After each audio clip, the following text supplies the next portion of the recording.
Hello, everybody. Hello. Hello, this is and Court, and welcome to Environmental Podcast. Yeah, this is our podcast where we deep dive into different aspects of sustainability and we have really easy to follow conversations about it. If this is the type of content you like, please hit that like and subscribe button.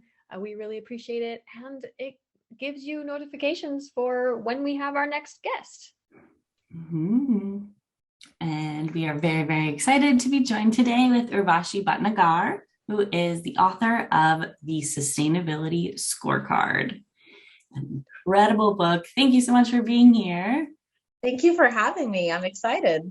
Yes, our pleasure. Our pleasure. Thank you so much. We were introduced to Urvashi, maybe about a month ago, and have been diving into this book and have our minds have been blown. It is such an incredible guidebook, such an incredible step-by-step process, and it's just so inspiring. So thank you so much for the work that you've done. Thank you. I'm glad you enjoyed it, and I'm so glad you found this content inspiring. I'm certainly inspired by the people we interviewed. We have such a long list of acknowledgments, and there are so many people we didn't list as well that are doing just incredible work in this space. So we're inspired by people that are actually leveraging these techniques and really reshaping the economy for Generation Z and onwards. Yeah.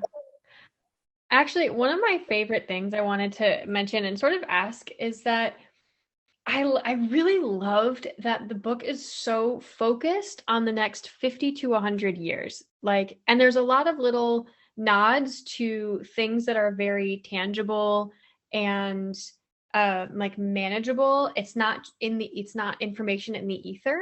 It's very focused on what's coming and what's coming for the next several generations. It's not eventually, which I appreciate. Oh my gosh, I'm so glad you noticed that. That was definitely a focus. That was really how we designed the book. We understand as authors, and I think everybody understands that lobbying for seeing the change you want in regulation, having really robust top-down messaging, investing large sums of money in innovation, all this stuff is really important. But when somebody asks how, I just found that, for example, if somebody asked me and said, hey, can you let me know how I can kickstart this journey tomorrow? What should I do? How should I be thinking about this? How should I think about redesigning my products or my processes? Or if I have to think about this operationally and how this is going to change my firm for the next 50 to 100 years, how should I do that? That's what we wanted to write. We wanted this to be a guidebook to support leaders and innovators and students as they, embarked on these journeys. Mm-hmm. Yeah, it comes through this is very clearly, this is for now, for the next 100 years. And I kind of wanted to know how you chose that. Is it because the last 100 years have been so harmful? Is it that time scope, or is it just a single generation, a single life generation, or where that number came from? Yeah. So when we look back historically, you think about, well, how did we arrive at this point today? Why are my existing systems the way they are? You can really trace it back to the Industrial Revolution and some of the assumptions that people took when they came up with the steam engine, for example, and then the whole cascading flow of innovation after that. and technology and all those kind of things. So many of those assumptions were, well, we can use these resources forever. They're going to constantly be available to us. And those were never assumptions that should have been taken in the first place. But I think we know better now. And hence we wanted to write a book that can support that change we want to see economically, and be realistic and say, look, we're now at the point where our natural resources are probably not going to be available to us forever. We know that. We have some critical decisions that we're going to need to make. And so if we had to redesign the system, this is how we would propose we do it. So we wanted to really go back to those assumptions and challenge them and challenge people to redesign their products and processes. Yeah, I like that. Yeah. And I think that it's so useful because that step of like, how do we make it happen? That's typically where folks get so overwhelmed and kind of fall back into like apathy a little bit. Yeah. Right? Yeah, exactly. It's daunting. Totally. Right. It's huge. Right. How can one redesign every system that we've kind of established, right? And challenge the status quo, like how you put it in the book. And for this book is just such an incredible resource because it is the how.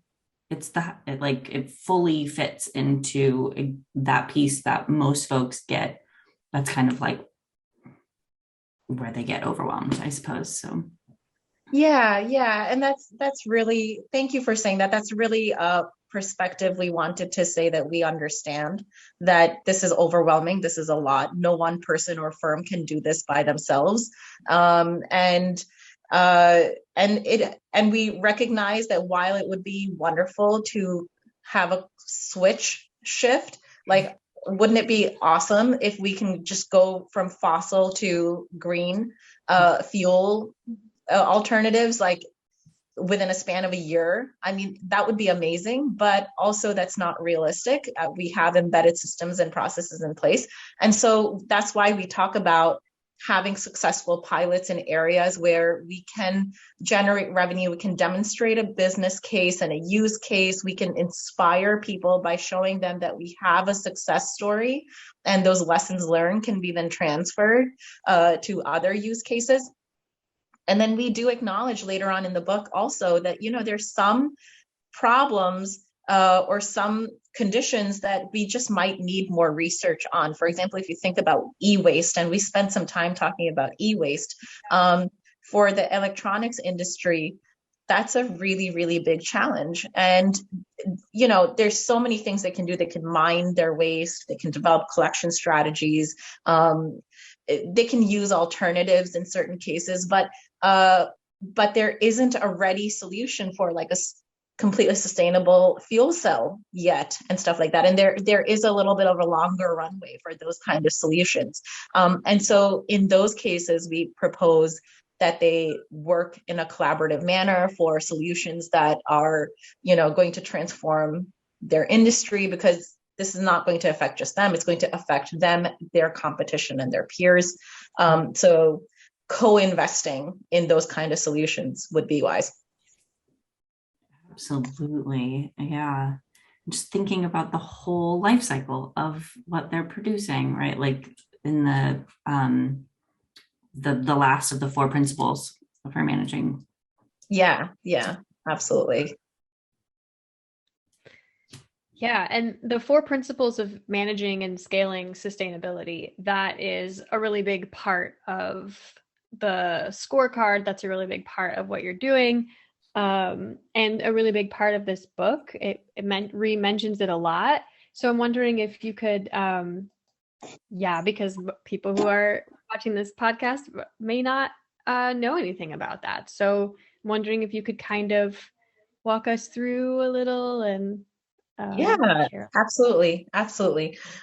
So the 4 principles for managing and scaling sustainability that we talk about are waste prevention, maximizing efficiency and performance, using renewable inputs, and safe degradation. And essentially what that means is that when you're designing your products or processes, or you're redesigning them or doing process improvements, whatever your scenario may be,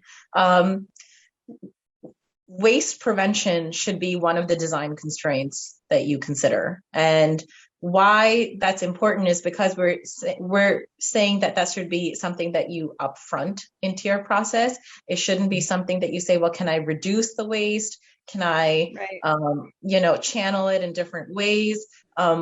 We think that a more strategic approach, when it's upfronted in the design phase, will allow people to innovate out the waste.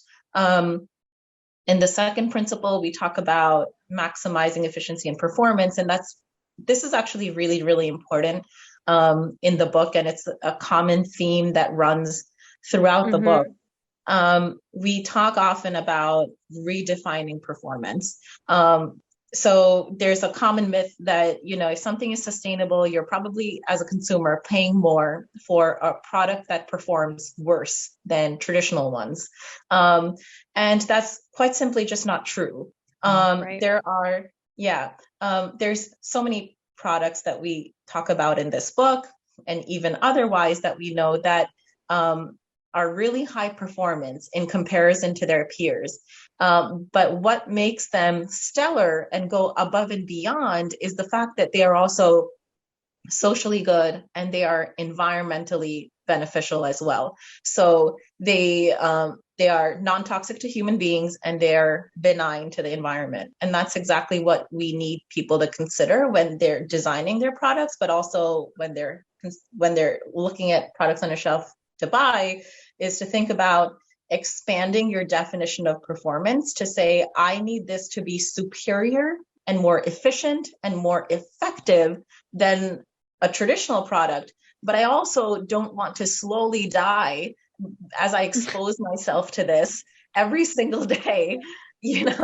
For example, makeup with, like the reproductive toxicity effects and all that, right? So that's like a classic example of a product. And when you think about performance in that context, you want to think about something that does as good a job as a traditional product. Maybe it's a lipstick and you want it to stay for 12 hours and you don't want the color to fade, and you want, a certain shade. And so you want all of these product specs, but you also want it to not expose you every single day to harmful chemicals that not only, are bad for health, but also when you wash it off and it goes into groundwater, that slow accumulation will then affect the communities that consume that water. So that's the perspective we want people to take when they think about performance.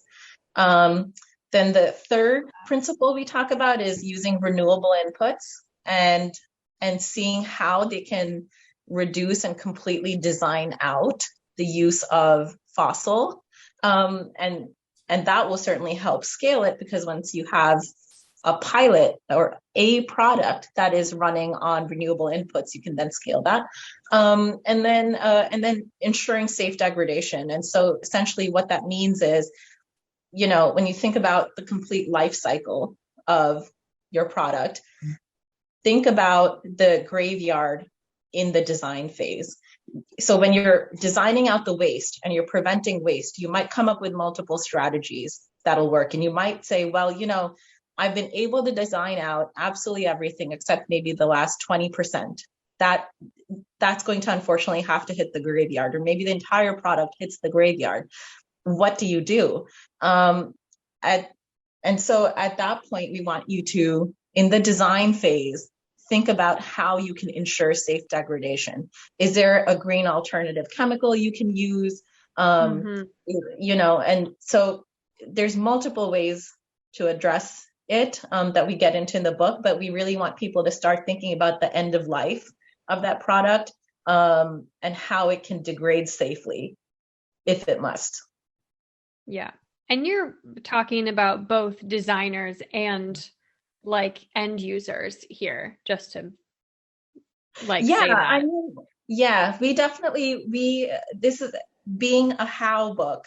it definitely speaks to an audience that is looking to implement. So whether that's an innovator or a startup or large corporations that want to innovate certain service lines or business units. So there is that, but also there is a message here for consumers to say, when you're evaluating products or when you're evaluating firms, do consider whether they are only investing in, certain philanthropic contributions and stuff like that, or they're only investing in like local supply chains, which are all very, very important. But are those solutions truly sustainable? And how you can figure that out is by seeing if they fulfill those principles. Absolutely. I think that comes down to redefining performance, which, if you don't mind, I'm going to take that and use it as like just in conversation. Like, we work with sustainable brands and social enterprises every day, and we do a lot of education with them, especially through Dandelion branding.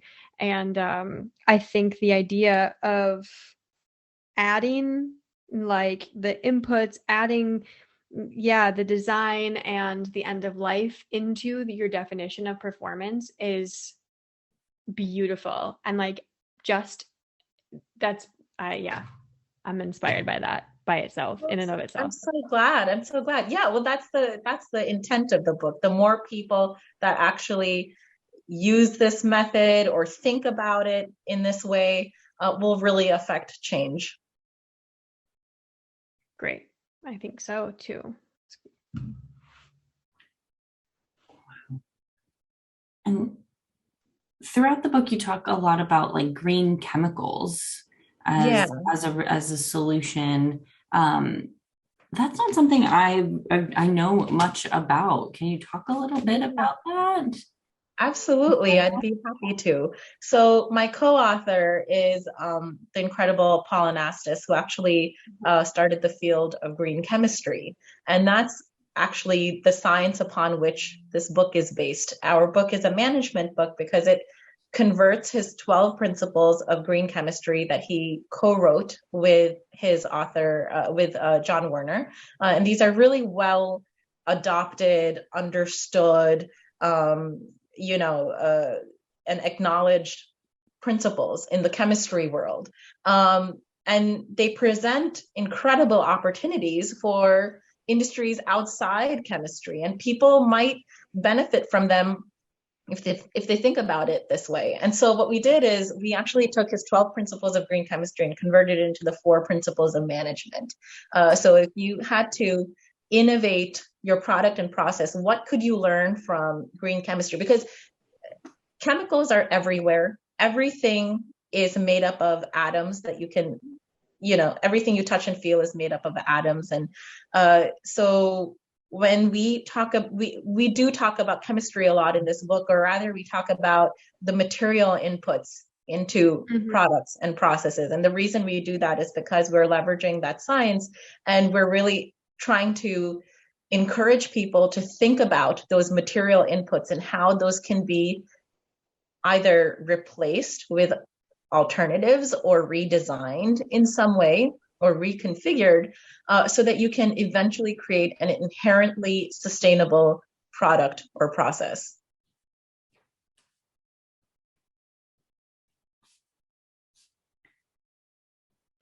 That sounds, it's so interesting. And so that must be an area where obviously it requires a lot of testing and to find these kind of alternative chemicals that can be used. I guess like that. It's something that certainly needs a lot of funding, I suppose, right? Is that something that, like, I don't know, is being funded? Like, where is that research where is that happening, I guess? Is that all over the world? Yeah, so green chemistry research is happening all over the world, and is quite well adopted globally. Okay. There is the American Chemistry Society, that is a great association that does a lot of work. The Paul, of course, started this while he was at the EPA. So there's broad acknowledgement and support from the EPA as well. The EPA actually awards the Presidential Green Chemistry Awards every year to firms that are innovating, chemicals out of, or harmful chemicals out of our everyday products. So I encourage people to look that up. It's inspiring. There is everything from green firefighting liquid to green pesticides to, there's a lot out there to where they've innovated our everyday products. By way of the 12 principles. And so all this wonderful work is occurring, globally, and these principles are really transferable. So that was the inspiration behind that. Yeah, I think that that's one of the biggest things. Also, when I was reading it, is like being introduced. Ferric caught my eye, because I need to pave my driveway and my terrace outside. Yeah. And I looked into it, and it's not available where I am, and so we actually decided to go with like reusable stones, and those decisions are like, it's one thing to say, okay, I'm going to make all of the most sustainable decisions possible, but a lot of these innovations aren't available, and if they are available, it's hard to sort of find them. It's hard to know, like, what to look for. And I'm kind of wondering, like, if you had any, and I know you talked about that in the book too, as one of the major issues actually that's happening in this world. And I'm sort of wondering what your advice would be for somebody that is looking for a sustainable solution, but they're not sure how to find the next innovative solution, what have you. Absolutely. So yeah, you've absolutely hit upon one of the most important, if not the most important challenges that this industry faces. It's the availability. And that's why we wrote a whole book on scaling, is because this needs to be available across geographies. It needs to be available at your local grocery store or pharmacy, or whatever the product is that you're looking for. It needs to be available everywhere at an affordable price. And the price component is still something that, firms are able to do. They're able to price in comparison to their peers now, and scale to the degree that they're able to match prices. But really having these innovations spread across geographies and distribute them is a challenge. And that's exactly why we wrote the book, is because scale and global scale is exactly what's going to drive adoption. It's going to drive down price. It's going to drive availability of these kind of products. And so that's exactly what we need more of. There is, as you mentioned, and you alluded to this, there's a huge demand from consumers, and actually widely acknowledged with firms all over the world, that there's a huge consumer demand, and they're often not able to meet this demand. And so guiding firms into scaling is incredibly important, because we all know about the product graveyards, right? Every firm has a graveyard for products that were hugely innovative, that they really thought would work. And they probably did, but they just weren't adopted, by a wide audience and things like that. And therefore they were discontinued. And so we definitely need all of these innovative products to not meet a graveyard. And so, of course, there are a lot of firms that are doing great work. We talk about, often in this, we talk about the Green Chemistry Awards and the work occurring in the pharmacy space.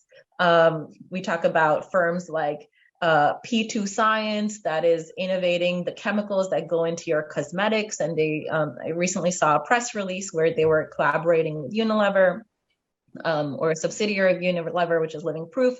There's Airco Vodka. There's so many firms that are doing great work now. But we need this to be scaled, globally. And that's exactly why we want business leaders to adopt these products and processes into their existing ways of doing things, but also innovate within themselves. And do you think, this is just kind of a question, because we are a marketing agency for digital brands, or to help brands, social enterprises be louder, that one of the main issues here is that there isn't like a louder or a marketing focus or directory for them, like found by is there a gap between consumer knowledge and the innovative solution scientists? I mean, scientists aren't marketers. Yeah, absolutely.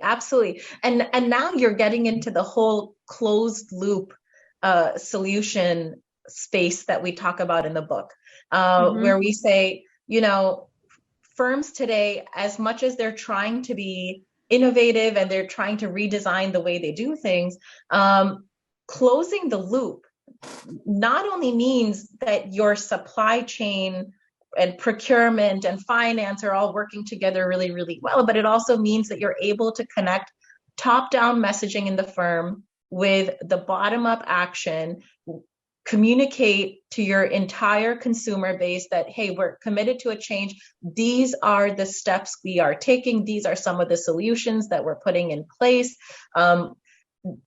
This is the kind of information that needs to be put out. And so connecting the loop between supply chain and marketing and finance and strategy and planning and research and development, these are all the connections that need to be made. Yeah, absolutely. And yes, with respect to starting a directory of some sort, or an easy place to access this information, that's definitely something we need. And if somebody would like to create that, that's definitely, a space for in the communication space. If we have an easily accessible space where we think about, what we consider sustainability and what do we not consider it. If someone would say, okay, for this directory or this large database that I'm creating for messaging, sustainability is a closed loop process that incorporates these 4 principles. It is not just philanthropic contributions. It's not just a function owned by marketing. It's not just a function owned by your accounting department for ESG reporting. It's not just a government affairs function. It's actually something that's embedded across the organization and therefore affects the products and the processes, and not just our investments. And these are some of the solutions that you can use in your everyday life. I think that would be a huge value add. Okay. Great. Yeah. Go check out. Paul often mentions to me. Paul often mentions to me the sustainability space is littered with opportunity because we've been doing things wrong for so long that if you really think about, what you'd like to innovate or what you'd like to redesign, the options are endless. Yeah.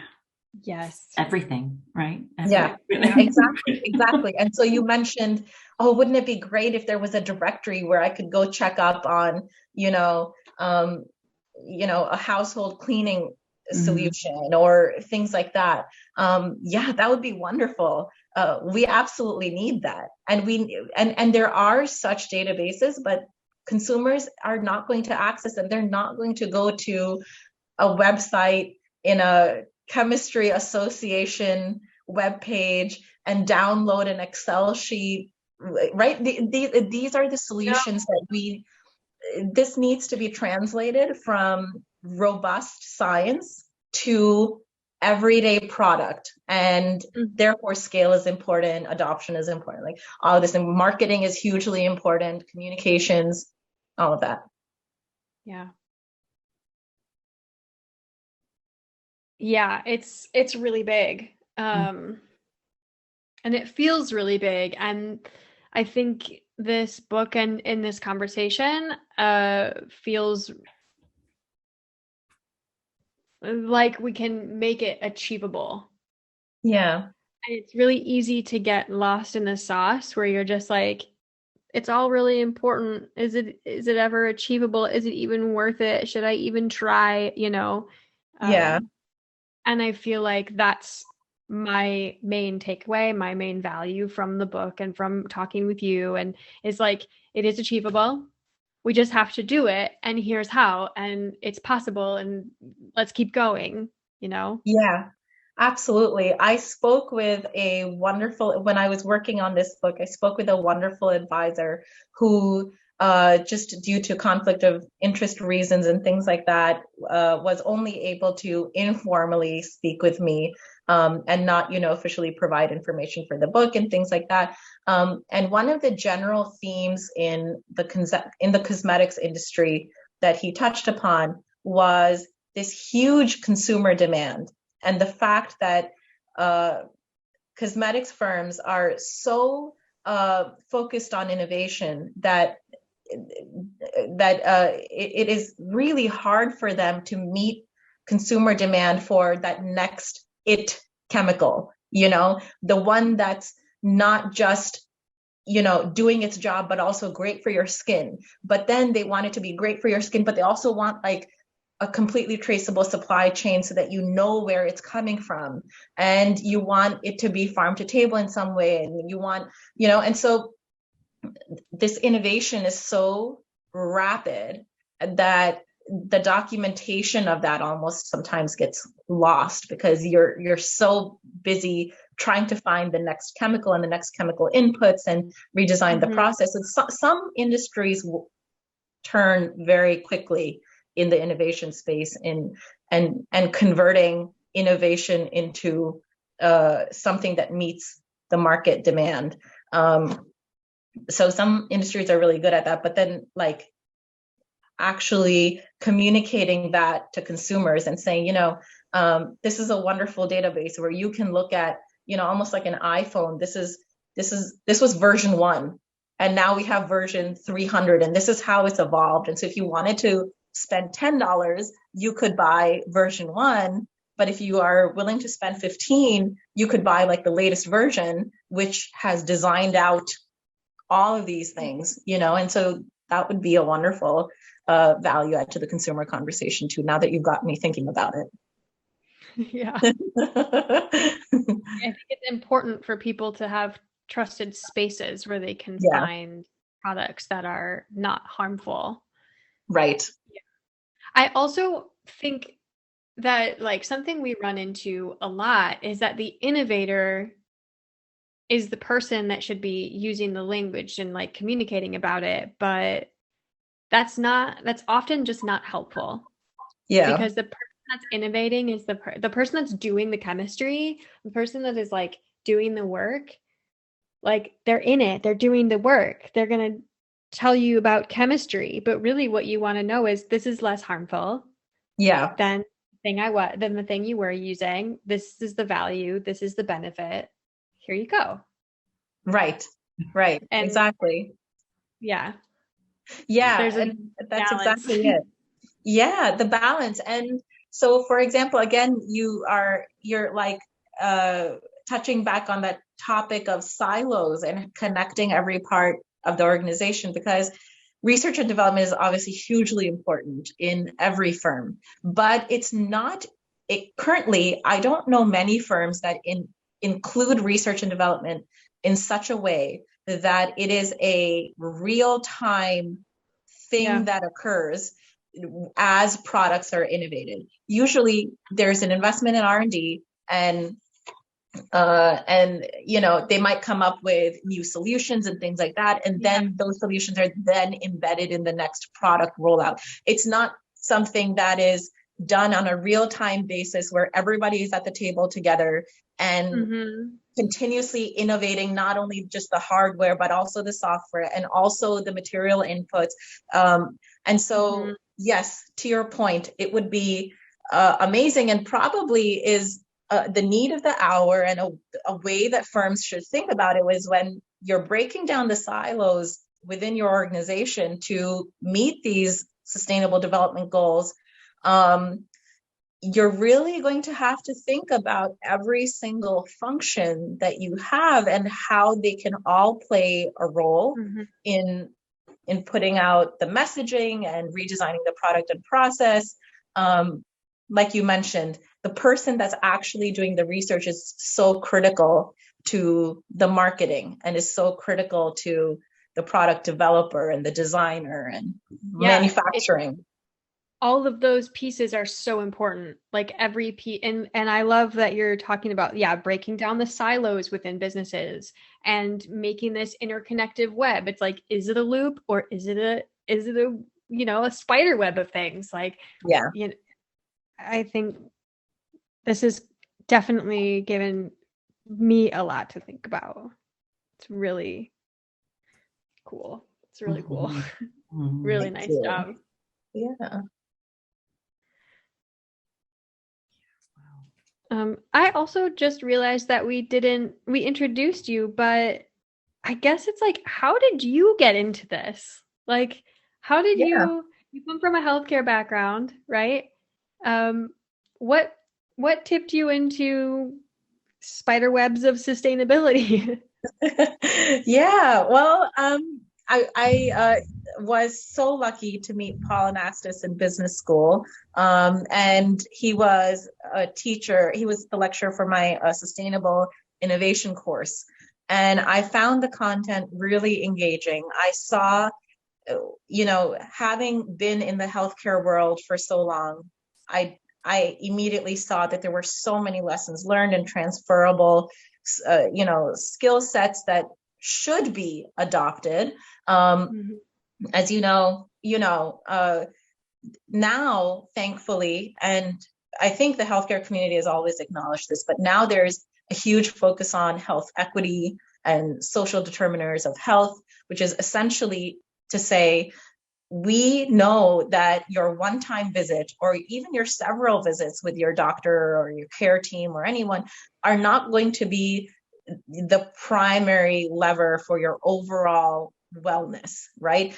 They're going to definitely be critical and important in resolving your issues, but as it relates to overall wellness, we must consider things that you're exposed to in your everyday life and financial inputs and social determiners, and things that you're exposed to in your environment.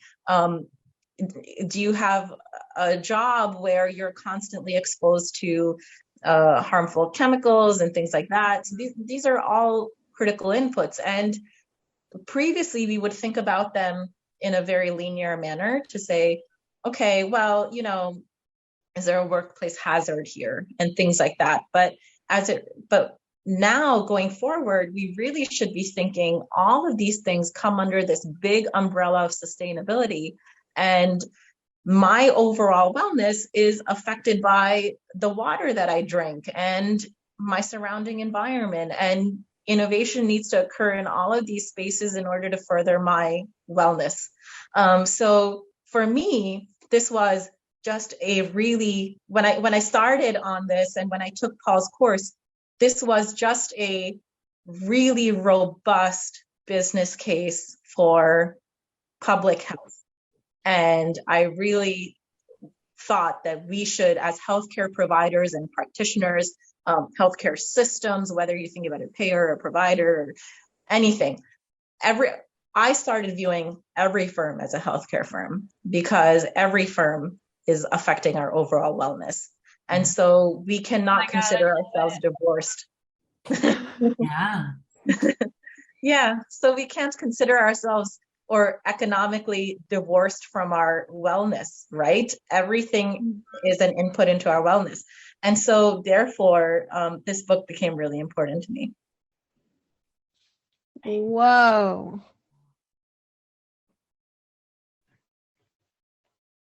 It's true. I mean, yeah, it's true. We are a part of our environment. We're not like separate from it. So it's for health care to, I don't know, it seems like current healthcare systems are really kind of not holistic, I suppose. Right. Right. And there are firms and providers and there's so many places where they're doing a really great job, but that needs to be scaled too. That's the same thing, is that, can I find it in my zip code? Can I find it 5 minutes from my house, like a provider that's going to give me a social determiners of health prescription, to put it very simply, or a prescription for something that's going to affect my health equity status in some way? Is there like a public-private partnership that I can leverage as a patient so that that input into my wellness is resolved, And so I think that's where we're heading in healthcare. I see it occurring in pockets. There are a lot of very inspiring firms, but it definitely needs to be scaled. Yeah, I would love to take a look at a company doing that work. Holistic wellness is, I mean, we work a lot with like wellness companies, and holistic wellness is definitely something that we have on our periphery all the time. And this idea of like environmental prescriptions and is so cool. Is like, yeah, if you have a recommend, I would get from you. Absolutely. I'm happy to share this information. And I mean, and there's so many health systems too that have created like green spaces in their hospitals, and like redesigned architecturally their infrastructure so that people can nature bathe and patients can nature bathe. And, so there's a lot of work going on where people are really starting to think about wellness more holistically. I'm happy to share that after this call. But yeah, there's a lot of great work going on that needs to be scaled. Yeah, would love to learn more about that. That's so cool. Wow. Yeah. Wow, thank you so much. How can people find you? How can people get the book? Yeah, people can find the Sustainability Scorecard on Amazon, Indie Books, Barnes and Noble, wherever you get your books, it's available. We have a number of reviews on Goodreads as well, which we're so grateful for. So yeah, you can find us everywhere. Also, you can visit our website, the Greenovation Project, where we talk about the book, but we're also going to be launching a blog and things like that. And so keep an eye out for that as well. Incredible. So cool. Greenovation Project. And we'll link to all of this in the description, in both the blog article and the YouTube video. Wonderful. Thank you. Yes. Wow. So much to chew on. Thank you so much for joining us today and for helping to inspire us for all this exciting innovation that's happening. Absolutely. Thank you for the great work that you do, and thank you for closing the loop and working with your clients to think about wellness holistically and sustainability holistically. So you guys are doing a great job as well. Thank you. Yeah. Thank you so much. Absolutely. Yeah. Thank you guys for watching. We'll see you next time. Bye.